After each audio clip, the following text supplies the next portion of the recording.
So I'd like to figure out what these mushrooms are. They're growing on this decaying log. It's a hardwood tree, a deciduous hardwood tree. It's infested with it, as you can see by the end. And these look kind of like a turkey tail, except they're way too big. And they got this white dust looking stuff, but it's not dust because it doesn't come off on your finger. But when you touch it, it's like mycelium growing on the top of the mushroom cap or something. It's leaving my fingers feeling all sticky as all get out. When you touch the gills turn brown like that.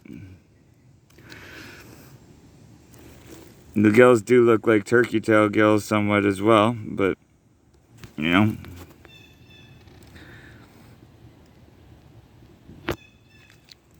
And they're in patches on this dead log. You know, there's another big one over here. This one's quite large. But you see the color of it is quite like turkey tail, the patterning. But the size is a dead giveaway that it's most likely not turkey tail.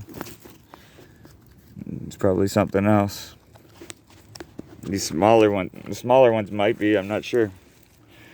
But yeah. I'll show you some other mushrooms that I found in a different spot that I'm pretty sure are turkey tail. These are the ones I found in a different spot. This one is kind of covered in mold. Sweat. It's kind of covered in mold.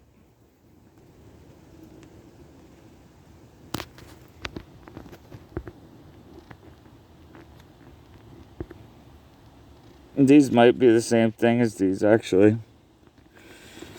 On closer inspection, these might not be turkey tail at all. Yeah, these might not be turks. Might not be turkey tails.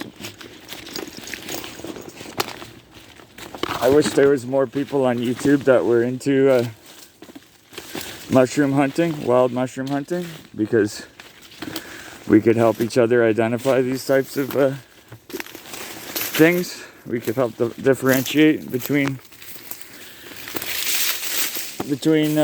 lookalikes in a situation like this, because unfortunately I'm not going to be able to utilize these mushrooms at all unless I can 100% identify them,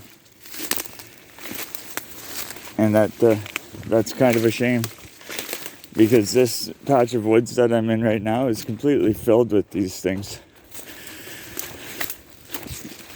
Okay, so here we're in a darker area down here, but here, this is the little patch of them. You can see these little baby guys here. I thought they were the starts of turkey tails, but perhaps not. And there's the underside of them. Let's see. Can we get the underside? There we go. Come on, focus on that. There we go.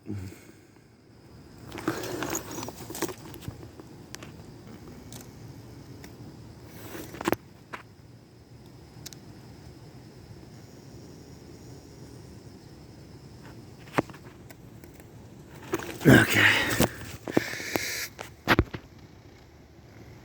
Yeah. So I guess that's not turkey tail.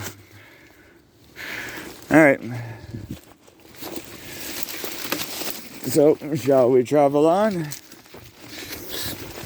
So yeah, there's a lot of nice looking stuff this time of year. It's August 28th, 2022. And we're in southern Ontario. Look at this. Look at these guys. I'm not sure about the edibility of these, but I have no idea what they are either, so I'm not about to test them out either. but yeah, and there's some more turkey tail look-alike jobbies down there. They might be turkey tail, they might not be, I'm not sure.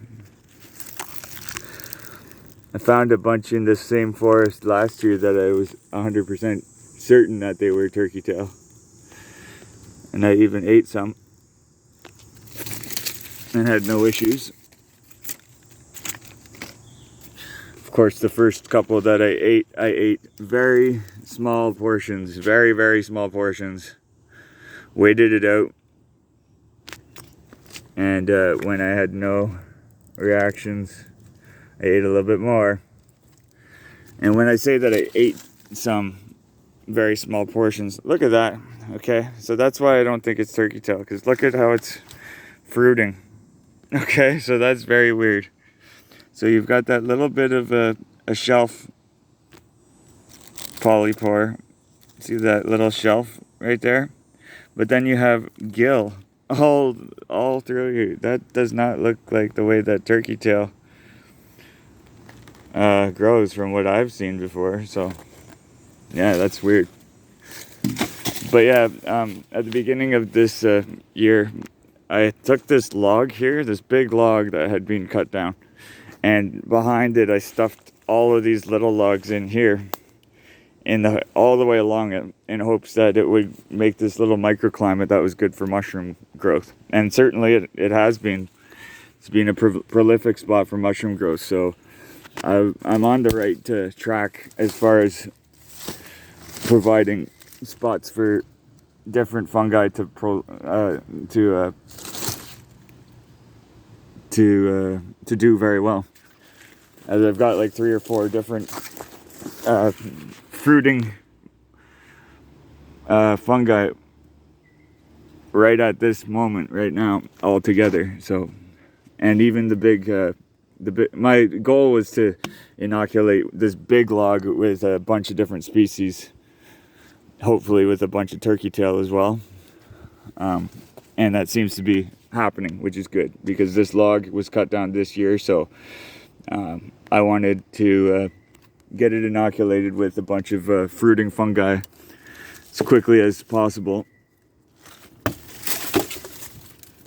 And yeah, so a bunch of these logs that I found, I looked for logs that had signs of mycelium on them, or signs of actual fruiting fungi. And those logs are the ones that I chose to put in there, cram in there at the sides of the log, underneath the log, you know.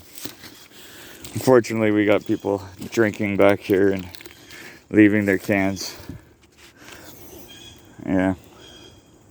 If I had a bigger my backpack's full right now, but if I had a bigger backpack, I'd be collecting those and taking them home with me. And taking those in for the refund. You get 10 cents a can for beer cans. Alright, well, that's it for this video. Happy trails. I guess you can watch me bike for a little bit. That looks beautiful, doesn't it?